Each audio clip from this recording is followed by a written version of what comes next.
learners, welcome back to the new session of Science Class 8, chapter number 2, that is about microorganism, friends and foes. Okay, so students, in this session today, we are going to learn about some very tiny organisms which are present around us and they can be proved to be either harmful or useful to us in various ways. Now, what are these tiny organisms known as? What are their advantages? What are their harmful effects? Let's learn all of them today in this session. All right? See, we encounter a multiple of visible living organism in our daily surroundings. Yet, fascinatingly, an immense number of incredibly small, perhaps minuscule living organisms coexist around us and within our bodies beyond the reach of our unaided vision. And this chapter explores the fascinating world of these tiny, unseen life forms. Let's learn about them.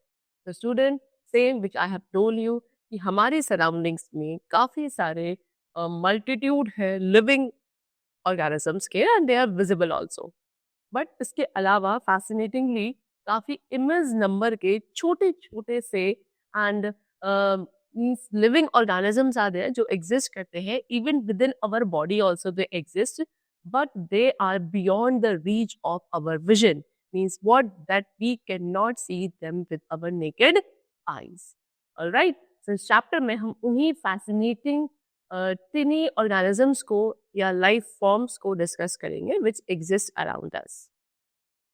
तो if you leave food items, अगर आप क्या करते हो food items को जैसे कि slice of bread को ओके हम इसे ओपनली छोड़ देते हैं टू द मॉइस्चर, तो what you will see that कि इनके ऊपर एक ग्रीनिश वाइट पैचेस जो है डेवलप हो जाते हैं in some time period and this indicates that particular food item has rotten and now it is unfit for consumption, right? What they say, जब आपने उस slice of bread को क्या open भी moisture ने थोड़ा टाइम के लिए छोड़ दिया तो आपने उसके ऊपर greenish white patches देखे and यहाँ से ये indicate होता है कि अब वो item जो है food item वो rotten हो चुका है and now it is not good for your consumption purpose. But what causes the food to rot? लेकिन अब ये जो food rot हुआ students, why it has been rotten? Okay, they rot, ये जो फूड आइटम्स रॉट होते हैं ये होते हैं due to the presence of microorganisms की प्रेजेंस में। तो माइक्रो ऑर्गेनिजम्स को हम माइक्रोब्स भी कहते हैं। They are minuscule organism means what, ये जनरली हमारी अनएडेड आईज को विजिबल नहीं होते हैं एंड टिपिकली माइक्रो ऑर्गेनिजम्स को केवल एक माइक्रोस्कोप के थ्रू ही ऑब्जर्व किया जा सकता है, right?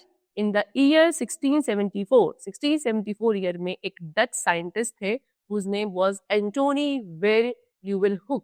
All right, what did he observe? He observed living cells. उन्होंने सबसे पहले living cells को observe किया था for the first time. Now, where are microorganisms found? अभी microorganisms कहाँ found किए जाते हैं? So students, microorganism एक wide range of habitats को occupy करते हैं. That is spanning from beneath the ground to the earth surface and even in the air also, right? ये various locations पे present है, that is the interiors of our houses, soil, garbage dump, compost pit, dead and decaying matter में present होते हैं, inside the roots of plants and even inside our bodies also these microbes or the microorganisms are present. And furthermore microbes जो है remarkable adaptability को display करते हैं means what कि extreme environment में भी सर्वाइव कर सकते हैं such as desert, drought, alright, hot spring, marshy land, frozen snowfield of the polar regions. They survive in extreme conditions. अब इन एक्सट्रीम कंडीशंस में भी माइक्रो ऑर्गेनिज्म सर्वाइव कर सकते हैं एक हार्ड आउटर कवरिंग बना के विच इज कॉल्ड सिस्ट, ठीक है? And similar to other organism, बाकी ऑर्गेनिजम्स की तरह ही माइक्रोब्स भी हैं जो कि वाटर पे रिलाय करते हैं अपने सर्वाइवल एंड रिप्रोडक्टिव प्रोसेसेस के लिए। Then okay, now next is they may exist as unicellular. अब माइक्रो ऑर्गेनिज्म भी स्टूडेंट्स यूनिसेलुलर भी होते हैं, मल्टीसेलुलर भी होते हैं, कुछ इंडिपेंडेंटली रहते हैं एंड कुछ जो है ग्रुप्स में रहते हैं and the groups of microorganism are known as colonies. ठीक है. Now, next. So, classification of microorganism. अब हम microorganism के classification को divide सीखेंगे. तो सभी living beings जो हैं microbes provide करते हैं with food and shelter. And that is why living beings को host कहा जाता है to the microbes. Okay, they even live on and inside our body. हमारी body के ऊपर and body के अंदर भी microorganisms present होते हैं. Now, if we classify these microorganisms, then they can be classified into 5 major groups. That is bacteria, fungi, algae, protozoa, and virus. Okay, now we are going to learn and discuss all of these classes of microorganisms one by one. First of all, we have bacteria. The bacteria have existed on Earth for much longer than human beings. Bacteria जो है human beings के existence से भी पहले से हमारे अर्थ पे exist करते हैं एंड इन्हें सबसे first and simplest living being माना जाता है which have appeared on the earth. Okay, in 1676 में एंटोनी वेन ल्यूवेनहुक ने बैक्टीरिया को ऑब्जर्व किया था for the first time. And bacteria जो है सिंगल सेल माइक्रो ऑर्गेनिजम्स होते हैं. इनके सेल के अराउंड एक सेल वॉल प्रेजेंट होती है, एक सेल मेम्ब्रेन भी प्रेजेंट होती है similar to as that of a plant cell, but they lack a well-defined nucleus. लेकिन इनमें एक well-defined nucleus present नहीं होता. Then now we will discuss about the shape and structure. So bacteria जो है students mainly 4 basic shapes के हैं, that is round, rod shaped, comma shaped and spiral shaped. So round shaped जो bacteria है they are known as cocci. Okay, singular noun is coccus. For example, Streptococcus pneumoniae. Then next is rod shape bacteria जिन्हें हम bacilli कहते हैं. Example Escherichia coli और E coli. Then third we have comma shape bacteria which is known as Vibrio also. Example Vibrio cholerae. And fourth is spiral shape bacteria जिन्हें हम spirilla कहते हैं, that is Treponema pallidum. This is the example of spiral shape bacteria. Now all bacteria students, जितने भी bacteria हैं accept round bacteria, इन सभी bacterias में hair like structures होते हैं इनके सेल वॉल सरफेस के ऊपर. ओके, कुछ ऐसे बैक्टीरिया है विच हैव वन और more than one long whip like structure, जिनमें एक या एक से ज्यादा लॉन्ग विप लाइक स्ट्रक्चर भी प्रेजेंट है कुछ बैक्टीरियाज में जिन्हें फ्लैजेला कहते हैं. एंड इन्हें लोकोमोशन के लिए यानी मूवमेंट के लिए यूज किया जाता है. You can see these are the different shapes of bacteria. This is cocci which is spherical shaped. This is bacilli which is rod shaped. This is spirilla, which is spiral shape. All right. Now, next we are going to learn about algae. So, have you ever seen a layer of green scum growing in stagnant water? You must have seen like this. This is the algae which is growing on water. Okay. So, actually ये algae होता है जो water surface पे grow करता है. जो एक stagnant water है उसके ऊपर अगर आपने green color का scum देखा है grow करता हुआ, that is algae only. Okay. So algae are aquatic organisms. Algae क्या है? Aquatic organisms होते हैं and they are plant-like in their ability to photosynthesize. Means what? कि जैसे plant के पास photosynthesize करने की ability है, similarly algae भी क्या कर सकते हैं? अपना food खुद prepare कर सकते हैं. Means they can photosynthesize. However, लेकिन algae के पास कोई true roots, stems and leaves नहीं होती है. Algae fresh water, waste water and sea में present होते हैं. एंड मोस्टली जो एल्गी है वो माइक्रोस्कोपिक है, बट कुछ सीवीड्स हैं जो काफी लार्ज होते हैं. सम एल्गी, कुछ एल्गी हैं जैसे कि क्लेमिडोमोनास एंड क्लोरेला, ये यूनिसेलुलर है. एंड कुछ एल्गी है like kelp and Spirogyra which are multi cellular. Right, algae आपके green, red and brown coloured होते हैं डिपेंडिंग कि उनकी सेल्स के अंदर किस टाइप का पिगमेंट प्रेजेंट है एंड उनकी बॉडी को किस टाइप का कलर प्रोवाइड कर रहा है. You can see this is Chlamydomonas and this is Spirogyra. Next we have what? Fungi. See, fungi क्या है? Fungi are large group of microorganisms. Fungi भी एक बड़े ग्रुप है ऑर्गेनिजम्स का जिनके अंदर क्लोरोफिल प्रेजेंट नहीं होता and therefore they cannot carry out the process of photosynthesis. Alright? Fungi के अंदर एक वाइड रेंज ऑफ फॉर्म्स होती है. मीन्स ये माइक्रोस्कोपिक मोल्ड से लेके लार्ज मशरूम्स तक भी क्या है? फंगाई ही होते हैं. इनका एक यूनिक सेल स्ट्रक्चर है, रिप्रोडक्टिव मैकेनिज्म है. लेकिन ऑफन नहीं, इनके अंदर स्पोर फॉर्मेशन होता है to carry out the process of reproduction. Then fungi को हम वेरियस ग्रुप्स में क्लासिफाई कर सकते हैं on the basis of their characteristics, that is mould, yeast, mushrooms and many more.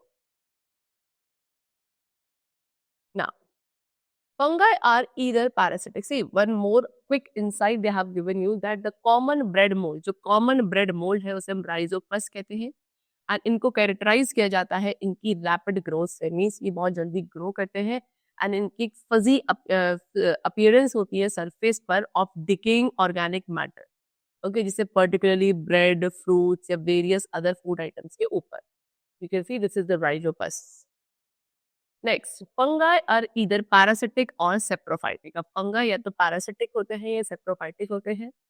Parasitic fungi को अपना फूड मिलता है from the other living organisms, and saprophytic fungi जो है अपना फूड ऑब्टेन करते हैं from the dead and decaying matter. Okay, and बहुत अच्छा अगर इनकी ग्रोथ की जो कंडीशंस है that is warm and moist condition. If you talk about mushrooms, तो मशरूम्स क्या है, सेप्रोफाइटिक फंगाई है. नाउ सम फंगाई, कुछ फंगाई है जैसे कि ईस्ट, ये आपकी यूनिसेलुलर है. And if you talk about moulds, so moles are multicellular fungi. Now again, a quick insight they have given you that idlis and dosa. See, these are some food items, idli and dosa. इन्हें prepare किया जाता है students एक mixture से of powdered dal and rice. Okay, and उसके बाद इस mixture को allow किया जाता है कुछ hours के लिए set कर दिया जाता है, इन्हें मतलब rest पे रखा जाता है इस mixture को. And इस rest position के दौरान इनमें कुछ की सेल्स है एयर में से जो एंटर कर जाते हैं, एंड ये जो नेचुरल फर्मेंटेशन प्रोसेस है ये क्या करता है, इसकी फ्लेवर एंड टेक्सचर को एनहांस करता है. जिस तरीके से जैसे जैसे ईस्ट सेल ग्रो करेंगे मिक्सचर राइज होगा एंड धीरे धीरे उसमें एक स्लाइटली हल्का सार यानी कि खट्टा टेस्ट डेवलप हो जाता है. The next microorganism which we have is protozoa. Okay, protozoa means protozoa are single celled organism. Protozoa single celled organism होते हैं एंड मोस्ट ऑफ विच, इनमें से ज्यादा जो है आपको अंडर अ माइक्रोस्कोप देखने को मिलते हैं. ओके, ये आपके water as well as damp places दोनों में ही प्रेजेंट है. प्रोटोजोआ में वेरियस फीडिंग मैकेनिज्म्स हैं, जैसे कि कुछ अपना फूड कैप्चर करते हैं, कुछ पैरासिटिक प्रोटोजोआ है. If you talk about amoeba, paramecium, Giardia, these are some examples of protozoa. Now some protozoa, कुछ प्रोटोजोआ जो है ह्यूमन बींग्स के लिए हार्मफुल है because they have the potential to cause serious diseases, क्योंकि इन protozoa के पास potential है कि कुछ सीरियस डिजीजेस को कॉज कर सकता है like dysentery and malaria. whereas on the other hand, लेकिन वहीं दूसरी तरफ कुछ प्रोटोजोआ है जो बेनिफिशियल भी होते हैं बिकॉज ये हार्मफुल बैक्टीरियाज को इंजेस्ट करते हैं एंड एक फूड सोर्स की तरह सर्व करते हैं for the fish and the other animals. This is paramecium and amoeba. All these are what? Protozoa only. The next category of microorganism is virus. So viruses are microscopic organism, means ये भी microorganisms है, much smaller than bacteria, and ये bacteria से भी काफी ज्यादा small होते हैं. Don't you remember COVID-19? क्या हमें COVID-19 remember है? Then viral fever, chicken pox, measles, and then conjunctivitis. ठीक है, ये सभी diseases हैं जो कि viruses के थ्रू cause होती हैं. वायरसेस आपके पेक्युलर माइक्रोऑर्गेनिज्म है बिकॉज ये दो स्टेट्स में एग्जिस्ट करते हैं. Means what, when outside a living body और सेल, जब ये एक लिविंग बॉडी या सेल के बाहर होते हैं तो ये नॉन लिविंग थिंग्स के लिए नॉन लिविंग थिंग्स के जैसे रिजेंबल करते हैं एंड इनके अंदर उस वक्त कोई भी फीचर नहीं होता of a living organism. Okay, they are unable to grow and reproduce outside a living cell. But and viruses in their non-living state, and viruses जब अपने non-living state में होते हैं they are known as virions. However, लेकिन जैसे ये viruses एक living cell के अंदर enter करेंगे ये reproduce होना start होते हैं like other living organisms. Alright, means what कि viruses को एक living cell की requirement है to grow, and therefore viruses को क्या कहा जाता है कि they are on the borderline of living and non-living, or an intermediate between living and non-living organism. And then all viruses, सभी viruses क्या है, they are parasitic. Typical health issues, जितने भी typical health issues हैं like common cold, influenza, that is flu, and majority of coughs, ये सभी viral infections के ही वजह से होता है. Corona virus disease that is कोविड-19, ये एक इन्फेक्शन था जो कि SARS-CoV-2 वायरस से कॉज होता था। ओके, इसके बाद वैक्सीन को डेवलप किया गया कोविड-19 के जो सीरियस कॉन्सिक्वेंसेस थे इनसे मिटिगेट करने के लिए। The next topic which we have is benefits from microorganisms. अब हम बात करेंगे इन माइक्रो ऑर्गेनिजम्स के क्या क्या बेनिफिट्स हैं। So students, microorganisms are commonly linked with diseases. तो माइक्रो ऑर्गेनिजम्स को कॉमनली डिजीजेज यानी कि बीमारियों के साथ लिंक किया जाता है, but it is important to note कि सभी जो माइक्रो ऑर्गेनिजम्स हैं ये डेट्रीमेंटल नहीं होते। ऑलराइट, इन रियलिटी बहुत सारे ऐसे माइक्रो ऑर्गेनिजम्स हैं जो ह्यूमन बींग्स एंड एनवायरनमेंट दोनों के लिए ही बेनिफिशियल है। एंड एक एक्सीलेंट इलस्ट्रेशन जो है that is utilisation of bacteria in sewage treatment plant. Bacteria का यूटिलाइजेशन किया जाता है सीवेज ट्रीटमेंट प्लांट में, जहाँ पे ये क्रूशियल रोल प्ले करते हैं इन प्योरीफाइंग वाटर। मोर ओवर, इसके साथ साथ कुछ बैक्टीरिया हैं जो इनवैल्यूएबल सोर्सेस की तरह सर्व करते हैं for life saving medicine like antibiotics. There in the soil में बैक्टीरिया जो है डेड एंड डिकेइंग मटेरियल्स को डिकम्पोज करते हैं, ह्यूमस प्रोड्यूस करते हैं जो सॉइल को एनरिच करता है with vital nutrients for the plant growth. तो अब हम कुछ और बेनिफिट्स को डिस्कस करेंगे which we get from these microorganisms. So first of all, bacteria help in making curd. Bacteria जो है curd बनाने में helpful है. See how? We have a bacteria which is known as lactobacillus bacteria. तो lactobacillus bacteria जो है milk को curd में convert करता है। ये बैक्टीरिया जो है मिल्क के अंदर मल्टीप्लाई होते हैं एंड देन मिल्क शुगर को लैक्टिक एसिड में कन्वर्ट करते हैं। एंड ये प्रोसेस जो है ये प्रोटीन की वजह से होता है which is known as casein.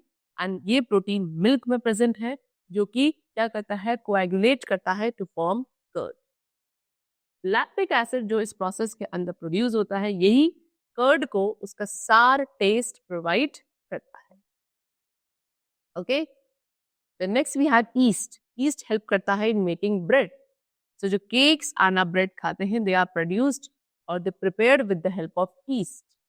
Okay, the ingredients and जो इंग्रेडिएंट्स हम ब्रेड बनाने के लिए यूज करते हैं that include flour, water, yeast, milk and sugar. ये सभी इंग्रेडिएंट्स को एक साथ मिक्स किया जाता है to form dough.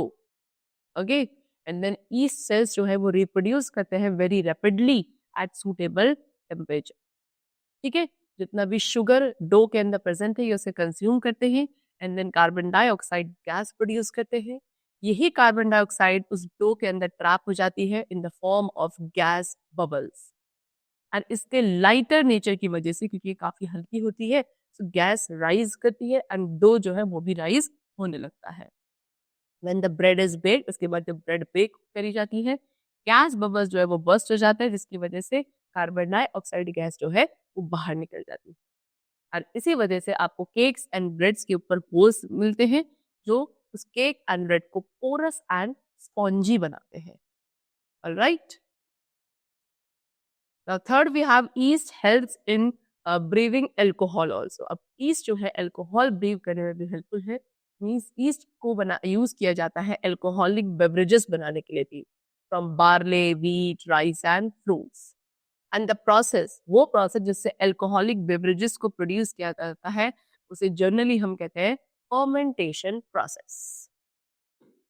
Okay, in the fermentation reaction के अंदर ईस्ट जो है कार्बोहाइड्रेट्स को दैट इज ग्लूकोज को अल्कोहल में कन्वर्ट करता है एंड साथ ही कार्बन डाइऑक्साइड गैस रिलीज करता है।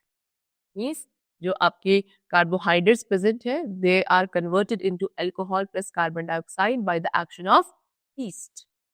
Okay, now the next topic which we have is that is algae and fungi as food. Means what? That we can eat algae and fungi as food also. How? Let's see. Some fungi are utilized in the production of certain varieties of cheese. What they're saying कि कुछ fungi ऐसे हैं जिन्हें कुछ variety of cheese बनाने में भी utilize किया जाता है. Okay, and additionally कुछ fungi हैं जो आपके soya sauce, that is what, एक condiment है जिन्हें commonly Chinese cuisine में use किया जाता है. तो soya sauce को बनाने के लिए भी कुछ फंगाई को क्या किया जाता है उसमें यूज किया जाता है। Okay, button mushroom, oyster mushroom, ये सभी फ्रीक्वेंटली एज अ फूड हम कंज्यूम करते हैं। इन्हें सूप एंड पिज्जा टॉपिंग्स में एंजॉय किया जाता है एंड ये सभी एक गुड source है of proteins and vitamin D. You can see this is button mushroom and this is oyster mushrooms. All right. Now, next they have given you again a quick insight. That is what? That process of vinegar production. यानी कि vinegar production का जो process है, उसमें क्या किया जाता है? Ethanol, which is a kind of alcohol, इसे acetic acid में convert किया जाता है. And then we have acetobacter. ये उस alcohol को ferment करता है into acetic acid, जो हमारे vinegar का main component है. Done? Now, next we have what? Helping the environment. Means कुछ microorganisms हैं जो कि हमारे environment को भी help करते हैं. See how? The most significant, सबसे ज़्यादा important role which is played by the microorganism like bacteria and fungi is what? कि ये organic remains जो है या waste materials जो है उन्हें decompose करते हैं on the earth. And इस process में क्या किया जाता है? इनके through एक balance maintain किया जाता है in the nature. Without these saprophytic bacteria, in saprophytic bacteria के बिना जो dead organisms and plants की remains है वो decay नहीं होंगे and जो waste है उसका heaps जो है हमारे चारों तरफ accumulate होना शुरू हो जाएंगे, यानी कि चारों तरफ waste होगा जो आपको देखने को मिलेगा. So they liberate the nutrients. So actually ये क्या करते हैं? जो nutrients हैं उन्हें liberate करते हैं जो dead plants and animals के remains के अंदर होते हैं and then they return them to the soil. No wonder, and इसीलिए इन microorganisms को nature scavengers भी कहा जाता है. Now some bacteria, कुछ bacteria हैं जो कि oil पे feed करते हैं and therefore इससे के through ये क्या करता है? oceans में जो oil spills होते हैं उन्हें clean करने में भी helpful है. The use of microorganisms in medicines. अब medicines में भी microorganisms का use किया जाता है, like we have production of insulin. See, certain types of bacteria, कुछ types of bacteria हैं जिन्हें हम synthetic insulin produce करने के लिए use करते हैं. Synthetic insulin क्या है? एक हार्मोन है जो कि हमारे ब्लड में शुगर लेवल को रेगुलेट करता है, कंट्रोल करता है. इन हेल्दी पीपल में इंसुलिन जो है पेनक्रियास के थ्रू रिलीज किया जाता है. But those who suffer from diabetes, लेकिन वो लोग जो डायबिटीज से सफर करते हैं उन्हें इंसुलिन जो है डेली बेसिस पे लेना पड़ता है बिकॉज उनका पेनक्रियास इंसुलिन सीक्रेट नहीं कर पाता. Now production of antibiotics. अब एंटीबायोटिक्स का प्रोडक्शन कैसे होता है? When an individual is afflicted with a bacterial infection, जब कोई भी एक पर्सन जो है किसी बैक्टीरियल इन्फेक्शन से एफिलिक्टेड है तो एक मेडिकल प्रोफेशनल है जो क्या ऑफर करते हैं या क्या प्रिस्क्राइब करता है. कोई भी मेडिकल प्रोफेशनल क्या प्रिस्क्राइब करेगा in this condition? That is antibiotics. Okay, and ये फार्मास्यूटिकल्स जो हैं ये ऐसे कंपाउंड्स हैं जो वेरियस माइक्रो ऑर्गेनिजम्स के थ्रू प्रोड्यूस किए जाते हैं such as bacteria and fungi. Okay, and इनके पास एक एबिलिटी होती है इन बैक्टीरिया एंड फंगाई के पास कि ये अदर माइक्रो ऑर्गेनिजम्स को या तो किल करते हैं एंड उनकी ग्रोथ को इनहिबिट कर देते हैं. Okay, that is amoxicillin, tetracycline, erythromycin. ये सभी कुछ कॉमन एंटीबायोटिक्स है जो फंगाई से ऑब्टेन करी जाती हैं एंड ये डिजीज कॉजिंग माइक्रोब्स को डिस्ट्रॉय करती हैं.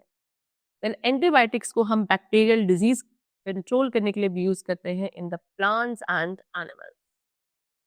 The first life saving antibiotic, सबसे पहली जो लाइफ सेविंग एंटीबायोटिक थी दैट वाज पेनिसिलिन एंड इसे ऑब्टेन किया गया था एक फंगस से जिसका नाम था penicillium in 1928 by the scientist named as Alexander Fleming. Next we have production of vaccines, यानी कि वैक्सीन्स का कैसे प्रोडक्शन होता है. As we all know, immunity is the ability of an organism to resist an infection.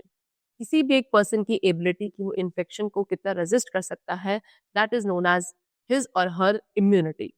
Right, and immunity अगर किसी भी एक पर्टिकुलर डिजीज के अगेंस्ट होती है तो वो कैसे डेवलप करी जा सकती है? उस पर्टिकुलर डिजीज की वैक्सीन को अपनी बॉडी में इंजेस्ट कर. तो वैक्सीनेशन क्या करता है? वैक्सीनेशन बॉडी के अंदर रेजिस्टेंस बिल्डअप करता है इन्फेक्शियस डिजीजेस के against. Okay, measles, mumps, tuberculosis, diphtheria, polio, tetanus, hepatitis B, ये कुछ ऐसी डिजीजेस हैं जिनके against vaccines are available and when administered in controlled amount. जब इन वैक्सीन्स को एक कंट्रोल अमाउंट में लिया जाता है एक हेल्दी बॉडी के अंदर तो वैक्सीन्स जो है हमारे इम्यून सिस्टम को स्टिमुलेट करती हैं एंटीबॉडीज प्रोड्यूस करने के लिए but do not cause the disease. Now the vaccine for smallpox. Smallpox के लिए जो वैक्सीन है that was developed by Edward Jenner. Edward Jenner ने smallpox के अगेंस्ट वैक्सीन को डेवलप किया था 1796 में. And smallpox जो है totally eradicate हो गया as a result of worldwide vaccination program. Next we have useful bacteria in human body. अब human body के अंदर कुछ useful bacteria भी है. That is what? See, a healthy person, एक healthy person जो है actually colonized होता है bacteria से on the skin and inside the body. कुछ bacteria हैं, कुछ types of bacteria जो कि human beings के intestine के अंदर रहते हैं and ये digestion process में helpful होते हैं, साथ ही साथ harmful organisms को destroy भी करते हैं. Intestinal bacteria जो है कुछ vitamins भी produce करते हैं which are required by the human body. Lactobacillus acidophilus bacteria ये जो हमारे digestive tract में present है, ये digestion में helpful है, vitamins को synthesize करता है and toxins को degrade करता है. Next we have nitrogen fixation and soil fertility. So plants need nitrogen. Actually plants को nitrogen की requirement है to build protein. Although 78% जो हमारी एयर है उसका 78% जो है नाइट्रोजन है, बट स्टिल प्लांट्स जो है इस नाइट्रोजन को डायरेक्टली यूज नहीं कर सकते. सो लेग्यूम्स, क्लोवर एंड पीनट्स, इनके अंदर कुछ स्मॉल प्रोट्यूबेरेंसेस होते हैं इनके रूट्स में, जिन्हें हम रूट नोड्यूल्स कहते हैं. एंड इन नोड्यूल्स के अंदर एक बैक्टीरिया प्रेजेंट है which is known as rhizobium. Now what is the role of this bacteria?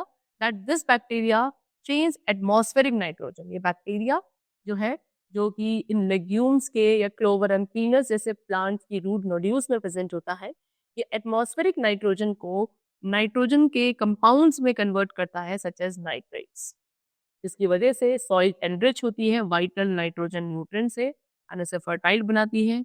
And because of their role, क्योंकि इनका रोल जो है नाइट्रोजन फिक्सिंग में होता है, इसीलिए राइजोबियम को नाइट्रोजन फिक्सिंग बैक्टीरिया भी बोला जाता है. राइजोबियम बैक्टीरिया और लेग्यूम प्लांट जो है एक सिम्बायोटिक रिलेशनशिप में रहते हैं, जहाँ पे दोनों ही एक दूसरे से बेनिफिट डिराइव करते हैं. Right. Next we have nitrogen cycle.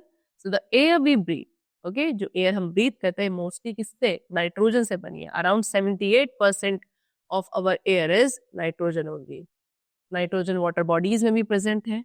Nitrogen हमारे proteins, vitamins and nucleic acid का एक क्रूशियल पार्ट है जो कि सभी लिविंग थिंग्स के लिए एसेंशियल है.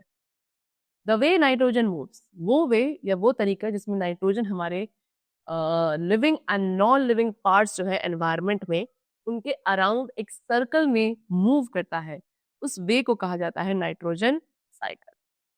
अब नाइट्रोजन साइकिल के अंदर कुछ फॉलोइंग स्टेप्स है, that is nitrogen fixation, nitrogen assimilation and denitrification. These are the steps which are involved in the nitrogen cycle. First of all, we have nitrogen fixation. So nitrogen fixation 3 types में होता है, that is atmospheric nitrogen fixation, biological nitrogen fixation and industrial fixation. So first of all, we have atmospheric nitrogen fixation. तो ये आपका होता है during lightning in the sky. Means जब temperature high होता है तो जो हमारे एटमॉस्फेयर में नाइट्रोजन गैस है वो ऑक्सीजन के साथ रिएक्ट करती है नाइट्रोजन की ऑक्साइड्स प्रोड्यूस करने के लिए, एंड ये ऑक्साइड्स रेन वाटर में डिसॉल्व हो जाती है and thus they form dilute nitric acid. ये एसिड एल्कली के साथ रिएक्ट करता है सॉइल में to form nitrates. Then we have biological nitrogen fixation. तो स्टूडेंट्स, नाइट्रोजन फिक्सिंग बैक्टीरिया जो है एटमॉस्फेरिक नाइट्रोजन को यूजेबल फॉर्म में कन्वर्ट करता है such as nitrates and ammonia, and then plants इसी नाइट्रोजन कंपाउंड्स को एब्जॉर्ब करती हैं from the soil in dissolved form through their roots. Okay, when animal eat plants, जब एनिमल्स प्लांट्स को खाते हैं नाइट्रोजन कंपाउंड्स हैं उनकी बॉडी में पास हो जाते हैं, एंड व्हेन जब ये plants and animals die, when these plants and animals die, तो बैक्टीरिया एंड फंगाई इनकी रिमेन्स को डिकम्पोज करते हैं एंड नाइट्रोजन कंपाउंड्स को रिलीज करते हैं back into the soil and atmosphere. Next we have industrial fixation. तो फर्टिलाइजर्स, वो फर्टिलाइजर्स जिनके अंदर नाइट्रोजन होता है in the form of ammonia और यूरिया, इन्हें प्रोड्यूस किया जाता है to be added to the soil, and this is known as industrial fixation of nitrogen. Right. Now, next we have what? Nitrogen assimilation also. So, inorganic nitrogen compounds. Inorganic nitrogenous compound जो है ये convert किए जाते हैं organic compounds में, जो कि living organism का पार्ट है। एंड ये जो कन्वर्जन है जहाँ पे इनऑर्गेनिक कंपाउंड्स को ऑर्गेनिक कंपाउंड्स में कन्वर्ट किया जाता है, that is known as nitrogenous nitrogen assimilation. Next we have denitrification. तो सर्टेन बैक्टीरिया, अब कुछ बैक्टीरिया है सॉइल के अंदर प्रेजेंट होते हैं एंड ये क्या करते हैं, नाइट्रोजन कंपाउंड्स के पार्ट को नाइट्रोजन गैस में कन्वर्ट करते हैं। This process is called denitrification and these bacteria are called denitrifying bacteria, for example Pseudomonas. Right, nitrogen gas, इसके बाद जो नाइट्रोजन गैस बनती है ये बैक इनटू द एटमॉस्फेयर चली जाती है, जिससे हमारे एटमॉस्फेयर में जो नाइट्रोजन का अमाउंट है वो कांस्टेंट रहता है। एंड दस इस तरीके से नाइट्रोजन जो है वेरियस फॉर्म्स में हमारे एटमॉस्फेयर में सर्कुलेट होती है and also in our ecosystem. Done. Now next we have harmful microorganisms. अभी तक हमने यूजफुल माइक्रोऑर्गेनिजम्स को डिस्कस किया, अब हम बात करेंगे कुछ हार्मफुल माइक्रोऑर्गेनिजम्स की। तो ऑल दो, जैसे कि अभी हमने डिस्कस किया, माइक्रो ऑर्गेनिजम्स जो है हमारे इकोसिस्टम के लिए बेनिफिशियल हैं। ओके, ये ह्यूमन, एनिमल्स एंड प्लांट्स के अंदर डिजीजेस जो कॉज हो सकती है उन्हें इन्वेट करते हैं। एंड ये जो डिजीज कॉजिंग माइक्रो ऑर्गेनिजम्स है, what we call them germs और पैथोजेंस। तो humans can contract a disease. अब ह्यूमंस जो है किसी भी एक डिजीज के कॉन्टैक्ट में आ सकते हैं अगर वो उन जर्म्स के कॉन्टैक्ट में आते हैं जो उन डिजीजेस को कॉज करते हैं। एंड ये जर्म्स जो है फिर एक इन्फेक्टेड पर्सन या एनिमल से एक हेल्दी पर्सन या एनिमल में ट्रांसफर हो सकते हैं थ्रू डायरेक्ट और indirect contact, air, water and food. Okay, कुछ इंसेक्ट्स भी हैं जो as a carrier of disease causing germs की तरह एक्ट करते हैं। एंड ये जो ट्रांसफरेबल डिजीज है, these types of transferable diseases are known as communicable or infectious diseases. Now, what are the modes of transmission of communicable diseases? Number one is through air. Means what? ये जो bacteria and viruses हैं ये हमारे nasal passage, windpipe and lungs which are found in the human saliva and mucus, इन्हें भी infect कर सकते हैं। एंड जब एक इन्फेक्टेड पर्सन कफ और स्नीज करता है तो जो टिनी ड्रॉपलेट्स है मॉइस्चर की, एंड उन मॉइस्चर ड्रॉपलेट्स के अंदर ये डिजीज कॉजिंग जर्म्स होते हैं जो सराउंडिंग एयर में स्प्रेड हो जाते हैं। एंड देन जब एक हेल्दी पर्सन इस एयर को ब्रीथ करता है वो डिजीज कॉजिंग जर्म्स उनकी बॉडी के अंदर एंटर करते हैं एंड वो पर्सन भी सिक हो जाता है। देयरफॉर इसीलिए ये रिकमेंड किया जाता है इन्फेक्टेड पर्सन के लिए कि वो हमेशा अपने नोज एंड माउथ को कवर करे विद अ टिश्यू और अ हैंडकरचीफ व्हाइल स्नीजिंग और coughing. Next mode is through water also. Means अब कुछ वाटर बॉर्न डिजीजेस हैं। वाटर बॉर्न डिजीजेस क्या होती हैं? वो बीमारियां जो कि वाटर कंटेमिनेटेड के थ्रू क्या करती हैं, ऐसा वाटर जो हार्मफुल माइक्रो ऑर्गेनिजम्स की वजह से कंटेमिनेट है उसके थ्रू जो स्प्रेड होती है diseases, they are known as water borne diseases. अब ये डिजीजेस ज्यादातर जो कॉमन है वो उन प्लेसेस पे है जहाँ पे सैनिटेशन जो है इनएडिक्वेट है। ओके, वाटर वेरियस सोर्सेस है जैसे कि spring, river, lake, pond, stream, well, reservoir, even rain water जो कि टैंक्स या सिस्टम में कलेक्ट होता है, ये कंटेमिनेट हो जाता है किसकी वजह से? Through faecal matter from the humans and animals. उसके साथ साथ वाटर जो है डेड और डिकेइंग एनिमल्स की प्रेजेंस की वजह से या प्लांट्स की वजह से भी क्या होता है, कंटेमिनेट होता है, जिसकी वजह से ये वाटर अनसेफ हो जाता है for the purpose of drinking. Through insects and animals. अब इंसेक्ट्स एंड एनिमल्स के थ्रू कैसे डिजीजेस कॉज होती हैं? देयर आर मेनी डिजीजेस, बहुत सारी ऐसी डिजीजेस है which are not cause by insects and animals, right, but are spread by them. Means what, कि वो उन इंसेक्ट या एनिमल्स के थ्रू कॉज नहीं होती हैं बट उनके थ्रू स्प्रेड हो जाती है। एंड इसीलिए इंसेक्ट एंड एनिमल्स जो है डिजीज कॉजिंग माइक्रो ऑर्गेनिजम्स के कैरियर्स माने जाते हैं। For example mosquito, fly, mites, fleas, tick, rat, dog are some common examples of carrier. Example fly. Fly जो है क्या करती है, गार्बेज या एनिमल वेस्ट के ऊपर पर्च करती हैं, देन वहां से पैथोजेंस को पिक करती हैं अपनी बॉडी पर, एंड जब ये फ्लाइज जो है किसी एक्सपोज फूड के ऊपर बैठेंगी तो ये उन पैथोजेंस को उस फूड में ट्रांसफर कर देंगी। एंड देन कोई भी हेल्दी पर्सन जब इस कंटेमिनेटेड फूड को कंज्यूम करेंगे, they will all sick. Now what are the modes of transmission of communicable diseases? Number one is through water also. Means अब कुछ वाटर बॉर्न डिजीजेस हैं। Water borne diseases क्या होती हैं? वो बीमारियां जो कि वाटर कंटेमिनेटेड के थ्रू क्या करती हैं, मॉस्किटोज आपके माइक्रो ऑर्गेनिजम्स के उन माइक्रो ऑर्गेनिजम्स के कैरियर हैं जो डिजीज कॉज करते हैं, such as malaria, dengue and yellow fever. Now they have given you some common human diseases which are caused by microorganisms. For example, tuberculosis, measles, chickenpox, polio. तो tuberculosis आपका bacteria के through होता है, measles and chickenpox and polio ये आपके virus के through होती है. मोड ऑफ ट्रांसमिशन क्या है? tuberculosis का एयर, measles का भी एयर है, chickenpox का एयर और कॉन्टैक्ट है एंड पोलियो का air and water. Preventive measure क्या लिया जा सकता है कि हमें पेशेंट को कम्प्लीटली आइसोलेट करना चाहिए एंड ये इंश्योर करना चाहिए कि उनकी जो बिलोंगिंग्स है, पेशेंट की बिलोंगिंग्स को, जो भी चीज़ें वो पेशेंट यूज करता है उसे आप सेपरेट रखेंगे फ्रॉम दी अदर्स. सेकेंडली, एक अप्रोप्रिएट एज पे वैक्सीनेशन प्रोवाइड करना भी जरूरी है for all of these diseases. Secondly we have cholera जो कि बैक्टीरिया के थ्रू होता है एंड इसका जो मोड ऑफ ट्रांसमिशन है दैट इज वाटर और food. Next is typhoid, again bacteria के थ्रू होता है and mode of transmission is water. Preventive measures क्या है? Adhere to good personal hygiene, यानी कि अच्छा पर्सनल हाइजीनिक कंडीशंस में आपको रहना चाहिए, प्रॉपर सैनिटरी हैबिट्स मेंटेन करनी चाहिए. सेकेंडली, आपको इंश्योर करना है कि हमेशा आप एक एडिक्वेट अमाउंट में, एडिक्वेट अच्छा सही तरीके से पका हुआ जो फूड है आप वो कंज्यूम करें एंड हमेशा क्लीन फिल्टर्ड वाटर हमें पीना चाहिए.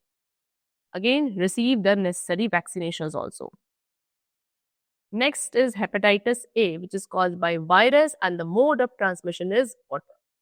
तो इसमें आपको क्या करना है? फिल्टर्ड वाटर पीना चाहिए अपने ड्रिंकिंग पर्पस के लिए and also ensure that you are vaccinated against this disease. Next is malaria which is caused by a protozoa and जो मोड ऑफ ट्रांसमिशन है दैट इज मॉस्किटो.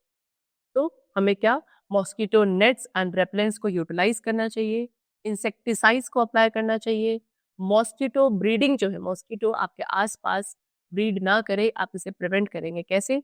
अपने आसपास कहीं भी आपको वाटर एक्यूमुलेट होना नहीं देना है, बिकॉज जहाँ वाटर एक्यूमुलेट होता है, स्टेगनेंट वाटर होता है, वहाँ पे ज़्यादातर मॉस्किटो ब्रीड करते हैं and then they spread such kind of diseases. Next we have what? Food poisoning. See sometimes, अब कभी कभी कुक्ड फूड भी क्या है हार्मफुल माइक्रो ऑर्गेनिजम्स के लिए एक्सपोज हो जाता है, like bacteria and fungi. And ये ऑर्गेनिजम्स जो है क्या करते हैं, इन फूड आइटम्स में डेवलप होना शुरू करते हैं. वेल, ये माइक्रो ऑर्गेनिज्म उस फूड के अंदर टॉक्सिन्स जनरेट करेंगे जिससे फूड पॉइजनस हो जाता है. एंड देन जब हम इस कंटेमिनेटेड फूड को कंज्यूम करते हैं then we lead to a disease which is known as food poisoning. और फूड पॉइजनिंग से क्या होता है, हमारा स्टमक अपसेट हो जाता है, डायरिया हो सकता है. ओके, एंड जो एक सीवियर केस है फूड पॉइजनिंग का, उसमें आपको वॉमिटिंग भी हो सकती है डायरिया के साथ साथ, एक्सेसिव लॉस ऑफ वाटर होने लगता है, वाटर लॉस बहुत ज़्यादा होता है बॉडी से. ओके, तो फूड पॉइजनिंग अवॉइड करने के लिए हमेशा हमें क्या करना चाहिए? प्रॉपरली फूड को अच्छे से फूड प्रिपेयर करना है और उसको स्टोर भी प्रॉपरली करना चाहिए. There are diseases caused by microorganisms in animals and plants. Animals and plants में भी कुछ microorganisms जो है diseases cause करते हैं. See, many animals, काफी सारे ऐसे animals हैं जो कि various diseases के through die यानी कि मर जाते हैं और ये diseases microorganisms के through होती हैं. Example bird flu. Bird flu जिसे हम avian influenza भी कहते हैं और ये किसके थ्रू होता है? इन्फ्लुएंजा की तरह होता है. इन्फ्लुएंजा एक virus like it that is H5N1, H7N9, N9.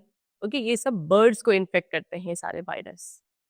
Then बहुत सारे ऐसे प्लांट्स भी हैं जो उन डिजीजेस से सफ़र करते हैं जिनमें इनका काफ़ी ज़्यादा ह्यूज लॉस हो जाता है क्रॉप्स का. ओके, ज़्यादातर जो प्लांट डिजीजेस हैं वो फंगाई, बैक्टीरिया एंड वायरसेस के थ्रू होती है. Next if we talk about black stem. Black stem rust जो है फंगाई के थ्रू होता है एंड ये एक बहुत ही डिस्ट्रक्टिव डिजीज है वीट, राई एंड अदर ग्रासेस में. Okay, wheat and corn smut जो है ये आपके फंगाई की वजह से कॉज होते हैं एंड ये डिजीज जो है स्पोर्स की वजह से स्प्रेड होती है. स्पोर्स आपके विंड या वाटर के थ्रू डिस्पर्स होते हैं and then that splashes onto young plants. उसके बाद ये जो यंग प्लांट्स हैं उनमें भी स्प्लैश होना शुरू कर देते हैं. Now again, they have discussed you some diseases in the animals which are caused by pathogens. For example, foot and mouth disease. ये आपके कैटल्स को अफेक्ट करते हैं एंड जो मोड ऑफ ट्रांसमिशन है that is contact with disease animal और air. Pathogen क्या है इसका? Virus. Secondly we have rinderpest जो कि अगेन कैटल्स में होता है। इसमें अगेन क्या है ट्रांसमिशन मोड कि किसी डिजीज एनिमल के कांटेक्ट में है या कंटेमिनेटेड वाटर आप पी लेते हो। ओके, पैथोजन है virus. Next is anthrax, again ये भी कैटल्स में होता है। Grazing in contact with contaminated soil and the pathogen causative pathogen is bacteria. Next is fin rot जो कि आपका फिशेस में होता है। इसका जो मोड ऑफ ट्रांसमिशन है या तो इंजरी हो जाए या डर्टी वाटर है तब। एंड देन जो कॉजेटिव पैथोजन है दैट इज बैक्टीरियम और फंगस, राइट। तो यहाँ पे वो डिजीजेस गिवन है जो प्लांट्स में होती है। Number 1 is citrus canker, mode of transmission is air and causative pathogen is bacteria. Rest of wheat transmission यानी कि एयर के थ्रू होता है, पैथोजन है fungus. Then apple scab, again mode of transmission is air and causative pathogen is fungus. You can see this is citrus canker, rust of wheat, and this is apple scab. Next we have food preservation. C. Processing food to prevent spoilage and to retain its nutrition value for an extended period of time is known as food preservation. Means what? Food को इस तरीके से process करना कि आप उसके spoilage को prevent कर सके और उसकी न्यूट्रिशन वैल्यू को एक लंबे टाइम पीरियड तक एक्सटेंड किया जा सके, उस प्रोसेस को कहते हैं फूड प्रिजर्वेशन। तो फूड प्रिजर्वेशन का एम क्या है? फूड की स्पॉइलेज को प्रिवेंट करना, जितने भी फूड प्रोडक्ट्स हैं वो स्पॉइल ना हो। और उसे कैसे किया जा सकता है? बाय ईदर किलिंग, यानी कि या तो माइक्रो ऑर्गेनिजम्स को किल कर दिया जाए या उनकी ग्रोथ को इनहिबिट किया जाए। So now we have several methods of preserving food. Number 1, we have what? Dehydrating or drying. Means अब ये मेथड यूज किया जाता है रॉ वेजिटेबल्स या सर्टेन फ्रूट्स को प्रिजर्व एंड स्टोर करने के लिए। मीन्स हम इन्हें क्या करते हैं, फ्रूट्स या वेजिटेबल्स को सनलाइट में ड्राई किया जाता है या आर्टिफिशियल हीट के थ्रू भी आप इन्हें ड्राई करेंगे so that in food material के अंदर जो मॉइस्चर कंटेंट है वो रिड्यूस कर दिया जाए। एंड सिंस क्योंकि माइक्रो ऑर्गेनिजम्स ड्राई कंडीशंस में ग्रो नहीं कर सकते, सो उसके बाद इन ड्राइड वेजिटेबल्स को स्टोर करना इजी हो जाता है, like coriander, fenugreek, mint, as well as fruits like mango, apple, peach. Okay, in air tight containers you can store them very easily. Second, we have refrigeration and deep freezing. Okay, means what? Exposing micro organism. जब micro organisms को एक low temperature में expose किया जाता है तो वहां पे उनका रेट ऑफ ग्रोथ कम हो जाता है एंड द प्रोडक्शन रेट भी लो हो जाता है। तो ये प्रिंसिपल हम यूटिलाइज करते हैं रेफ्रिजरेशन एंड फ्रीजिंग में। फूड जो है अनस्पॉइल्ड रहता है एट 5 डिग्री सेल्सियस। अगर रेफ्रिजरेटर का टेम्परेचर 5 डिग्री सेल्सियस है तो वहां पे फूड आपका स्पॉइल नहीं होगा। बट हाउ एवर, लेकिन जो फ्रीजर अगर आपका -17 डिग्री सेल्सियस टेम्परेचर पे है तो वहां पे माइक्रोब्स जो है किल हो जाएंगे। ओके, कुक्ड फूड या मीट प्रोडक्ट्स जो है डीप फ्रीजर्स में इसी तरीके से क्या किया जाते हैं, प्रिजर्व किए जाते हैं। Next we have pasteurisation. Pasteurisation में क्या होता है, यहाँ पे ये एक हीट ट्रीटमेंट, इसके अंदर एक हीट ट्रीटमेंट होता है एंड मेनली मिल्क के लिए इस मेथड को यूज किया जाता है। Means what? यहाँ पे सबसे पहले मिल्क को 70 degree Celsius to 72 degree Celsius में हीट करते हैं 15 सेकेंड्स के लिए एंड देन रैपिडली तुरंत उसे 10 डिग्री सेल्सियस पे कूल कर दिया जाता है, जिससे सारे डिजीज कॉजिंग बैक्टीरिया जो उस मिल्क के अंदर प्रेजेंट है they all get destroyed. Alright, and then इसी तरीके से जो मिल्क अवेलेबल होता है आपके डेयरी बूथ्स पे या टेट्रा पैक मिल्क जो आप शॉप से खरीदते हो वो सारा मिल्क पेस्चराइज्ड ही होता है। Next is sugaring. Means what? ये भी एक मेथड है जो फ्रूट्स को प्रिजर्व करने के लिए यूज किया जा सकता है, such as apple, apricots, plum. Okay, in sugary syrup. ठीक है, यानी कि जो सिरप के अंदर शुगर है वो फूड आइटम्स को डिहाइड्रेट करता है जिससे माइक्रोब्स की ग्रोथ प्रिवेंट हो जाती है। Next is salting.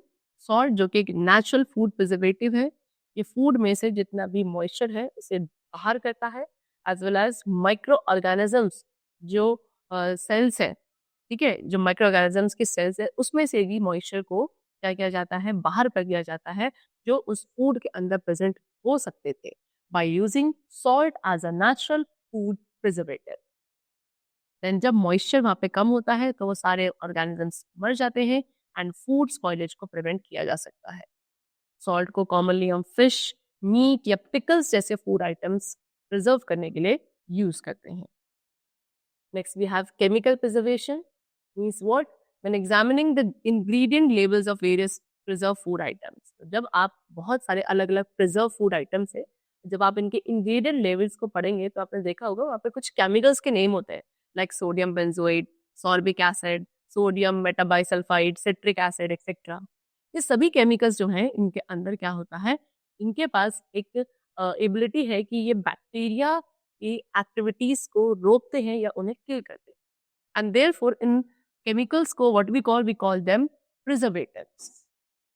Okay, that mean इन प्रिजर्वेटिव्स को भी हम कुछ फूड आइटम्स के अंदर यूज कर सकते हैं for preserving the food for a long period of time and to avoid the food spoilage.